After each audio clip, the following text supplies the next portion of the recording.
Class 12 উচ্চ মাধ্যমিক তৃতীয় সেমিস্টারে যাদের পরীক্ষা আর মাত্র 1 মাস আছে তাদের জন্য রাষ্ট্রবিজ্ঞান বিষয়ের আমি মক টেস্ট সিরিজ নেওয়া শুরু করেছি। ইতিপূর্বে অনেকগুলো মক টেস্ট নেওয়া হয়েছে, আজকে তার আরেকটা মক টেস্ট। তোমরা যারা এখনো জয়েন করোনি তারা অবশ্যই জয়েন করে যাও।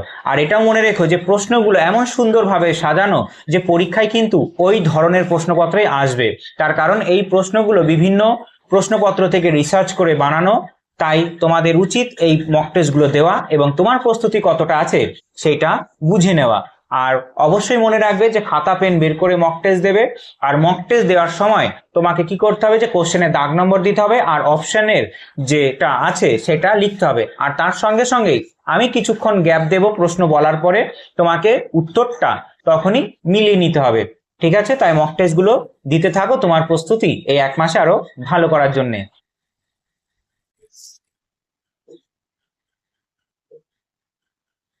প্রথম প্রশ্ন, বান্দুং সম্মেলনে গৃহীত পঞ্চশীল নীতির মূল ভিত্তিটি কোন ঐতিহাসিক ঘোষণাপত্রের সাথে প্রত্যক্ষভাবে সম্পর্কিত ছিল? উত্তর হবে ভারত চীনের তিব্বত সংক্রান্ত চুক্তি। ঠিক আছে, ভারত চীনের তিব্বত সংক্রান্ত চুক্তি। 2 নম্বর প্রশ্ন, 1980-র দশকে সোভিয়েত ইউনিয়নের অর্থনৈতিক ও রাজনৈতিক পুনর্গঠনের উদ্দেশ্যে মিখাইল গর্বাচেভ প্রবর্তিত পেরেস্ত্রয়িকা নীতির আক্ষরিক অর্থ কী ছিল? উত্তর সমাজতান্ত্রিক পুনর্গঠন। 3 নম্বর প্রশ্ন, জোট নিরপেক্ষ আন্দোলনের ক্ষেত্রে নিম্নের কোন শীর্ষ সম্মেলনে নয়া আন্তর্জাতিক অর্থনৈতিক ব্যবস্থা গড়ে তোলার প্রথম সুনির্দিষ্ট দাবি উত্থাপিত হয়?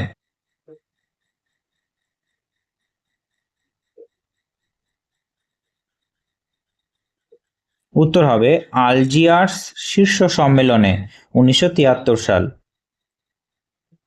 4 নম্বর প্রশ্ন, 1945 থেকে 91 মধ্যবর্তী ঠান্ডা যুদ্ধের কোন পর্যায়কে আন্তর্জাতিক রাজনীতির তাত্ত্বিকরা দ্বিতীয় ঠান্ডা যুদ্ধ বলে চিহ্নিত করেছেন? উত্তর হবে গ আফগানিস্তানের সোভিয়েত হস্তক্ষেপ পরবর্তী পর্বকে।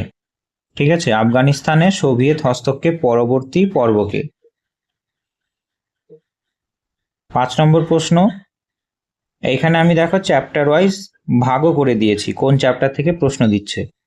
5 নম্বর প্রশ্ন, সম্মিলিত জাতিপুঞ্জের নিরাপত্তা পরিষদে কোনো পদ্ধতিগত বিষয়ে সিদ্ধান্ত গ্রহণের জন্য 15 জন সদস্যের মধ্যে ন্যূনতম কতজন সদস্যের সম্মতি আবশ্যক? এটা যেহেতু প্রসিডিউর ম্যাটার্স বলেছে তাই এখানে ভেটো কার্যকর হবে না।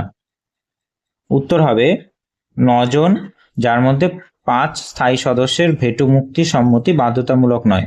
যদি সমগ্র পৃথিবী নিরাপত্তা সংক্রান্ত বিষয় থাকতো তাহলে ভেটো 5 জন স্থায়ী সদস্য দিতে পারত। 4 নম্বর প্রশ্ন, 5 নম্বর প্রশ্ন হয়ে গেল। 6 নম্বর প্রশ্ন, সম্মিলিত জাতিপুঞ্জের চার্টারে কোন ধারার অধীনে নিরাপত্তা পরিষদ শান্তির প্রতি হুমকি ও আগ্রাসী কার্যকলাপ প্রতিরোধে শাস্তিমূলক বা সামরিক ব্যবস্থা গ্রহণের নির্দেশ দিতে পারে? উত্তর হবে 7ম অধ্যায়ে এই সম্পর্কিত বিষয় উল্লেখ আছে। 7 নম্বর প্রশ্ন, আন্তর্জাতিক বিচারালয়ের বিচারপতিদের মেয়াদ ও নির্বাচন পদ্ধতি সংক্রান্ত কোন তথ্যটি সঠিক? এখানে উত্তর তোমরা করো, তারপর উত্তর বলে দিই। উত্তর হবে খ 9 জন বিচারপতি 9 বছরের জন্য নিরাপত্তা পরিষদের দ্বারা নির্বাচিত হন। 8 নম্বর প্রশ্ন, ইন্টারন্যাশনাল মনিটারি ফান্ড বা IMF এর সদস্য রাষ্ট্রগুলি ভোটাধিকার প্রধানত কিসের ভিত্তিতে নির্ধারিত হয়? উত্তর হবে অপশন গ সদস্য রাষ্ট্রের অর্থনৈতিক কোটা। এইখানে ক খ গ ঘ অপশন হয়েছে, তোমরা ABC করেও করতে পারো। ঠিক আছে। 9 নম্বর প্রশ্ন, মানব নিরাপত্তার ধারণার মূল কেন্দ্রবিন্দু কোন দুটি মৌলিক বিষয়ের উপর প্রতিষ্ঠিত? উত্তর অপশন খ ভয় থেকে মুক্তি এবং অভাব থেকে মুক্তি। 10 রাষ্ট্রবিজ্ঞানে প্রথাগত বা সাবেকি নিরাপত্তার মূল চালিকা শক্তি কোনটি? উত্তর হবে অপশন খ, বহিরাগত সামরিক আক্রমণ থেকে জাতীয় সার্বভৌমত্ব ও ভৌগোলিক অখণ্ডতা রক্ষা করা। 11 নম্বর প্রশ্ন, বিশ্ব নিরাপত্তা ধারণার উত্থানের কারণ হিসাবে সবচেয়ে শক্তিশালী যুক্তি কোনটি? উত্তর হবে গ, এমন কিছু অভিন্ন হুমকি যেমন গ্লোবাল ওয়ার্মিং, আন্তর্জাতিক সন্ত্রাসবাদ যা একক রাষ্ট্রের পক্ষে সমাধান অসম্ভব। ঠিক আছে, এরপরে 12 নম্বর প্রশ্ন, 1947 সালের দেশভাগের সময় পাঞ্জাব ও বাংলা সীমানা নির্ধারণের দায়িত্বে নিযুক্ত বাউন্ডারি কমিশনের চেয়ারম্যান কে ছিলেন, যে ভারতের বিভাজনের পর সীমান্ত নিয়ে লাইন টেনেছিলেন? উত্তর হবে স্যার সিরিল র্যাডক্লিফ। 13 নম্বর প্রশ্ন, স্বাধীন ভারতে প্রথম স্বরাষ্ট্রমন্ত্রী সর্দার বল্লভভাই প্যাটেল দেশীয় রাজ্যগুলির অন্তর্ভুক্তির ক্ষেত্রে প্রধানত কোন আইনি দলিলের স্বাক্ষর গ্রহণ করেছিলেন? উত্তর হবে ইনস্ট্রুমেন্ট অফ অ্যাকসেশন। উত্তর instrument of accession. 14, Rajni Kothari ভারতের স্বাধীনতা পরবর্তী প্রথম 2 দশকে রাজনৈতিক দল ব্যবস্থাকে কি আখ্যা দিয়েছিলেন? উত্তর হবে একদলীয় একাধিপত্য বা কংগ্রেস ব্যবস্থা। 15, ভারতের নির্বাচন কমিশন কর্তৃক রাজনৈতিক দলকে জাতীয় দল হিসাবে স্বীকৃত পাওয়ার জন্য লোকসভা নির্বাচনে অন্তত কতগুলি পৃথক রাজ্য থেকে ন্যূনতম 4টি লোকসভা আসন লাভ করা আবশ্যক? উত্তর হবে 4টি রাজ্য থেকে। ঠিক আছে, জাতীয় দলের মর্যাদা স্বীকৃতি পাওয়ার জন্য 4টি লোকসভা আসন পাওয়া আবশ্যক 4টি রাজ্য থেকে। এরপরে ভারতের বিদেশ নীতি থেকে 16 নম্বর প্রশ্ন, 1954 সালে ভারত ও চীনের মধ্যে স্বাক্ষরিত পঞ্চশীল চুক্তির মূল নীতিগুলির অন্যতম কোনটি নয়? এখানে উত্তর হবে অপশন গ, যৌথ সামরিক কমান্ড গঠন ও বহিরাগত আগ্রাসনের সাহায্য। 17, ভারতের পারমাণবিক নীতির ঘোষিত মূল ভিত্তি নো ফার্স্ট ইউজের প্রকৃত তাৎপর্য কি? উত্তর হলো NFU। কোনো পারমাণবিক শক্তিধর দেশ প্রথম আক্রমণ না করলে ভারত আগে পারমাণবিক অস্ত্র প্রয়োগ করবে না। উত্তর হবে অপশন খ। 18, 1990-এর দশকের প্রারম্ভে ভারতের বিদেশ নীতিতে আঞ্চলিক সহযোগিতার বিস্তার ঘটাতে PV নরসিমা রাও সরকার কোন কূটনৈতিক দৃষ্টিভঙ্গির সূচনা করেছিলেন?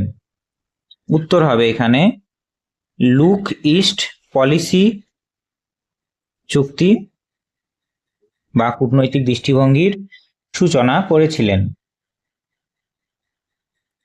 19 নম্বর প্রশ্ন, ভারত ও রাশিয়ার মধ্যে 1971 সালে আগস্ট মাসে স্বাক্ষরিত ঐতিহাসিক চুক্তির নাম কি ছিল? উত্তর হবে ভারত সোভিয়েত শান্তি মৈত্রী ও সহযোগিতা চুক্তি। 20 নম্বর প্রশ্ন, ফারাক্কা জল বন্টন চুক্তি কোন 2 দেশের মধ্যে 30 বছরের মেয়াদে স্বাক্ষরিত হয়েছিল? উত্তর হবে অপশন খ, ভারত ও বাংলাদেশের সঙ্গে। এরপরে আমাদের বিবৃতি কারণ প্রশ্ন, সত্য মিথ্যা প্রশ্ন। বিবৃতি দেওয়া থাকবে 4টে এবং কোনটা সত্য সেটা মিথ্যা সেটা ঠিক করতে হবে। দেখো, বিবৃতি 1, মার্শাল প্ল্যানের মূল লক্ষ্য ছিল যুদ্ধ বিধ্বস্ত পশ্চিম ইউরোপের অর্থনৈতিক পুনর্জীবন করা। এটা অবশ্যই ঠিক হবে। আর বিবৃতি 2, ওয়ার্স প্যাক্ট গঠিত হয়েছিল মার্কিন নেতৃত্বাধীন ন্যাটো জোট গঠনের পূর্বে। এটা মিথ্যা হবে। এরপরে বিবৃতি 3, বার্লিন প্রাচীর নির্মিত হয়েছিল 1961 সালে এবং এটি ভেঙে ফেলা হয়েছিল 1989 সালে। এটা সত্য হবে। আর বিবৃতি 4, কিউবা ক্ষেপণাস্ত্র সংকট ঘটেছিল মার্কিন রাষ্ট্রপতি ট্রুম্যানের শাসনকালে। এটা মিথ্যা হবে। ঠিক আছে, অপশন ক হবে যে বিবৃতি 1 ও 3 সত্য, বিবৃতি 2 ও 4 মিথ্যা। 22 নম্বর প্রশ্ন, সম্মিলিত জাতিপুঞ্জের সাধারণ সভাকে অধ্যাপক গুডরিচ বিশ্বের উন্মুক্ত বিতর্ক সভা বলে উল্লেখ করেছেন। অবশ্যই কথাটি ঠিক। আর বিবৃতি 2 কি বলছে, অর্থনৈতিক ও সামাজিক পরিষদের বর্তমান সদস্য সংখ্যা হলো 54। এটাও সঠিক হবে। আর বিবৃতি 3, আন্তর্জাতিক বিচারালয়ের সদর দপ্তর সুইজারল্যান্ডের জেনেভায় অবস্থিত। এটা মিথ্যা হবে। আর 4, ইউনেস্কোর প্রধান কার্যালয় প্যারিসে অবস্থিত।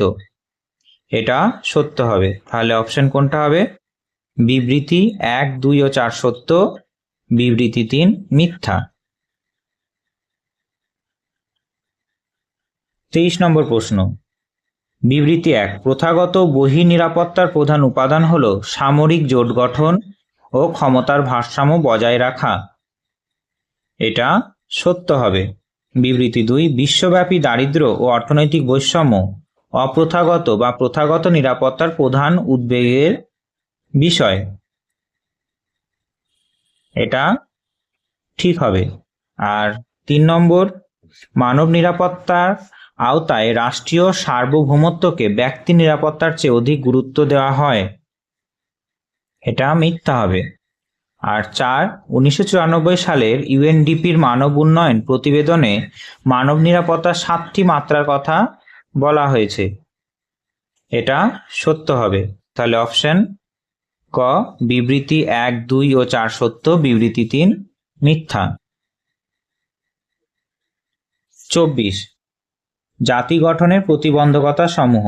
বিবৃতি 1 কি বলছে, 1953 সালে ভাষাভিত্তিক অন্ধ্রপ্রদেশ গঠনের জন্য পত্তিসি রামলু আমরণ অনশন করেন। এটা সঠিক। বিবৃতি 2, রাজ্য পুনর্গঠন কমিশন এসআরসি গঠিত হয়েছিল 1953 সালে, যার সভাপতি ছিলেন বিচারপতি ফজল আলী। এটাও সঠিক হবে। আর বিবৃতি 3, রাজ্য পুনর্গঠন আইন 1956 অনুযায়ী ভারতে 20টি রাজ্য 8টি কেন্দ্রশাসিত অঞ্চল গঠিত হয়েছিল। এটা মিথ্যা হবে। আর 4, জুনাগড় রাজ্যটি গণভোটের মাধ্যমে ভারতীয় ইউনিয়নে অন্তর্ভুক্ত হয়। এটাও সত্য হবে। তাহলে 1, 2, 4 সত্য আর 3 মিথ্যা। 25 নম্বর প্রশ্ন, ভারতের বিদেশ নীতি থেকে প্রশ্ন, যে গুজরাল নীতির মূল বার্তা হলো প্রতিবেশী ক্ষুদ্র দেশগুলির প্রতি ভারতের একতরফা ছাড় ও পারস্পরিক অনাক্রমণ। এটা সঠিক বিবৃতি। বিবৃতি 2, ভারতে এনপিটি ও সিটিবিটি চুক্তিতে স্বাক্ষর করেছে কারণ এগুলি সার্বজনীন ও বৈষম্যহীন। এটা একদমই ভুল। আর বিবৃতি 1 যে গুজরাল নীতি বলেছে, এটা মানে কি, যে ভারত প্রত্যেকটা প্রতিবেশী দেশের সঙ্গে ভালো সম্পর্ক রাখবে, সেই প্রতিবেশী দেশ ভারতকে কোনো কিছু দিক বা না দিক। বিবৃতি 3, 1998 সালে পোখরানে ভারতে অপারেশন শক্তি নামে দ্বিতীয় পারমাণবিক পরীক্ষা সম্পন্ন করে। এটা সত্য হবে। আর বিবৃতি 4, সিমলা চুক্তি স্বাক্ষরিত হয়েছিল ভারত ও শ্রীলঙ্কার মধ্যে। এটা মিথ্যা হবে। তাহলে অপশন হবে ক, বিবৃতি 1 ও 3 সত্য, বিবৃতি 2 ও 4 মিথ্যা।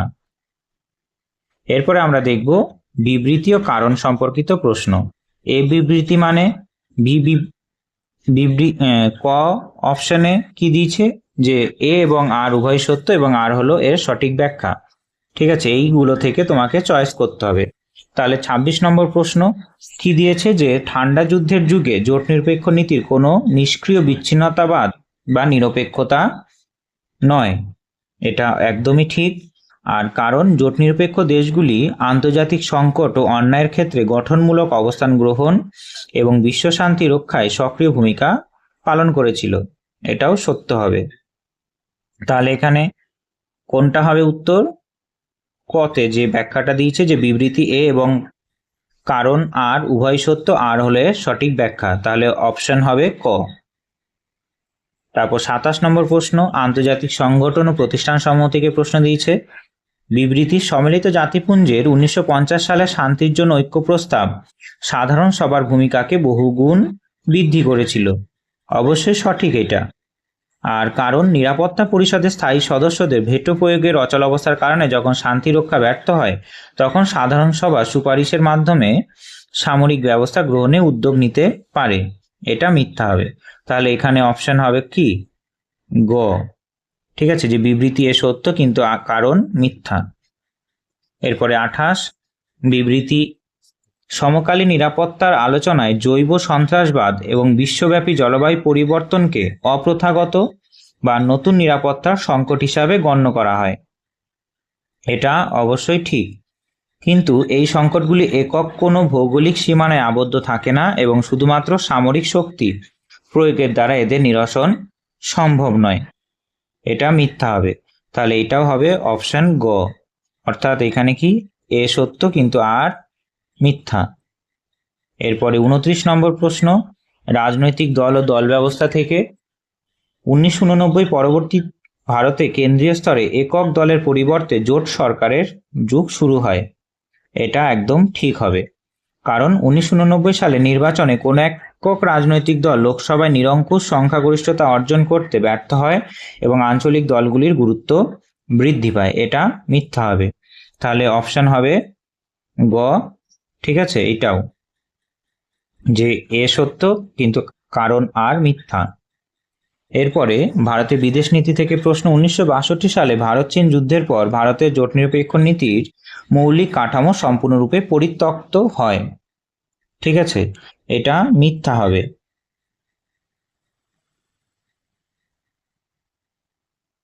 বোঝা গিয়েছে? সম্পূর্ণরূপে পরিত্যক্ত হয় না এটা, কারণ ভারত নিরাপত্তা সংকট মেটাতে মার্কিন যুক্তরাষ্ট্র এবং পরবর্তীকালে সোভিয়েত ইউনিয়নের সাথে সামরিক ও কৌশলগত সম্পর্ক ঘনিষ্ঠ করেছিল। এটা সঠিক হবে। তাহলে অপশন হবে ঘ, যে এ মিথ্যা কিন্তু আর সত্য। এরপরে স্তম্ভ মেলানো প্রশ্ন, প্রথম চ্যাপ্টার থেকে, মার্শাল টিটো কে ছিলেন? মার্শাল টিটো ছিলেন যুগোস্লোভিয়ার জোট নিরপেক্ষতার নেতৃত্ব। ঠিক আছে, এটা হবে 1। আর গামাল আবদেল নাসের কি হবে? মিশরের উইনস্টন চার্চিল হবে ঠান্ডা যুদ্ধের প্রথম আনুষ্ঠানিক ঘোষণা, যেটা ফুলটন বক্তৃতার মাধ্যমে দিয়েছিলেন 3। আর মিখাইল গর্বাচেভ হবে পেরেস্ট্রোইকা নীতি 4। তাহলে অপশন কোনটা হবে? ক। এরপরে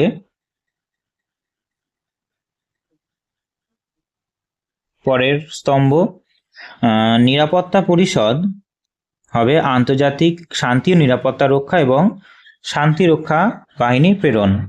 তাহলে এটা হবে 1। আর আন্তর্জাতিক বিচারালয় কি হবে?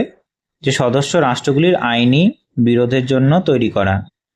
আর ইউনেস্কো কি হবে? ইউনেস্কো হবে যে ঐতিহ্যবাহী স্থান সংরক্ষণ ও শিক্ষা সংস্কৃতি বিকাশ 4। আর অর্থনৈতিক ও সামাজিক পরিষদ হবে 3। এইটা হবে এইখানে মানবাধিকার সুরক্ষা টেকসই উন্নয়ন। তাহলে উত্তর হবে কি? ক। এরপরে রাজনৈতিক দলের দিয়েছে যে দ্রাবিড় মুন্নেত্রা কাজাগাম বা ডিএমকে কোন রাজ্যে আছে? দলটি তামিলনাড়ুতে আছে। শিরোমণি অকালি দল কোথায় আছে? পাঞ্জাবে আছে। বিজু জনতা দল বিজেডি কোথায় আছে? উড়িষ্যাতে আছে।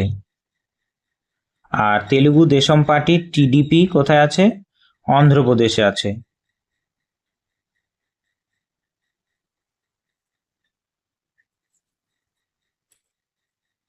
এরপরে শূন্যস্থান পূরণ প্রশ্ন দিয়েছে। দেখো, যে সম্মিলিত জাতিপুঞ্জের সনদের ড্যাশ নম্বর ধারায় অনুযায়ী মহাসচিব হলে সংস্থার প্রধান প্রশাসনিক আধিকারিক। এখানে উত্তর হবে 97 নম্বর ধারা অনুযায়ী। বলা হয়েছে। 35 নম্বর প্রশ্ন, 1997 সালে গৃহীত ড্যাশ প্রোটোকল বিশ্ব উন্নয়নের জন্য দায়ী গ্রিনহাউস গ্যাস নির্গমন কমানোর লক্ষ্যে বাধ্যতামূলক আন্তর্জাতিক অঙ্গীকার নির্ধারণ করে। উত্তর হবে খ, কিয়োটো প্রোটোকল। 36, স্বাধীনতা প্রাককালে হায়দ্রাবাদের শাসক নিজাম ভারতের সাথে যুক্ত না হয়ে স্বাধীন থাকতে চেয়েছিলেন এবং তার অভ্যন্তরীণ সশস্ত্র বাহিনীকে ড্যাশ বলা হতো। তাহলে এখানে উত্তর হবে রাজাকার বলা হতো। এরপরে 37, বিবৃতি ক, ঠান্ডা যুদ্ধের অবসান বিশ্ব রাজনীতিতে সোভিয়েত ইউনিয়নের পতনের মাধ্যমে দ্বিমেরু ব্যবস্থার সমাপ্তি ঘটায়। এটা অবশ্যই ঠিক। আর ঠান্ডা যুদ্ধের পরে মার্কিন যুক্তরাষ্ট্রের সামরিক অর্থনৈতিক একাধিপত্য একমেরু ব্যবস্থা সূচনা করে, যা বর্তমানে চীন ও অন্যান্য শক্তির উত্থানে বহুমেরু কেন্দ্রিকতার দিকে অগ্রসর হচ্ছে। এটাও ঠিক হবে। ঠিক আছে, তাহলে বিবৃতি ক এবং বিবৃতি খ উভয় সঠিক। ক হলো ক্ষয়ের প্রত্যক্ষ ঐতিহাসিক পটভূমি। উত্তর হবে ক। এরপরে যে বিবৃতি ক, প্রথাগত নিরাপত্তায় জাতীয় প্রতিরক্ষার ক্ষেত্রে বল প্রয়োগ অস্ত্র সেনাবাহিনী হলো কেন্দ্রীয় কৌশল। এটা ঠিকই হবে। অপ্রথাগত নিরাপত্তায় মহামারী বা খাদ্য নিরাপত্তার মতো হুমকি মোকাবিলার ক্ষেত্রে আন্তর্জাতিক সহযোগিতা বহুপাক্ষিক সমন্বয় অপরিহার্য। এটাও সঠিক হবে। তাহলে দুটোই তো সঠিক, কিন্তু দুটোই কিন্তু বিপরীত। ঠিক আছে, কিন্তু সমকালীন সামগ্রিক নিরাপত্তা তত্ত্বে তারা পরস্পরের পরিপূরক। তাহলে উত্তর হবে কি ক।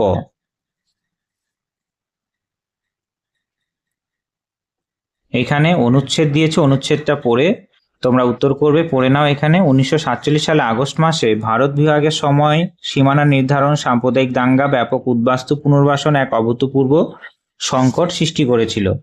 এর পাশাপাশি প্রায় 565টি দেশীয় রাজ্যকে ভারতীয় ইউনিয়নের অন্তর্ভুক্ত করার এক সুকঠিন ঐতিহাসিক দায়িত্ব তৈরি হয় তৎকালীন উপপ্রধানমন্ত্রী ও স্বরাষ্ট্রমন্ত্রী সর্দার বল্লভভাই প্যাটেল এবং তার সচিব ভিপি মেনন অসাধারণ কূটনৈতিক দূরদর্শিতার প্রদর্শন করেন।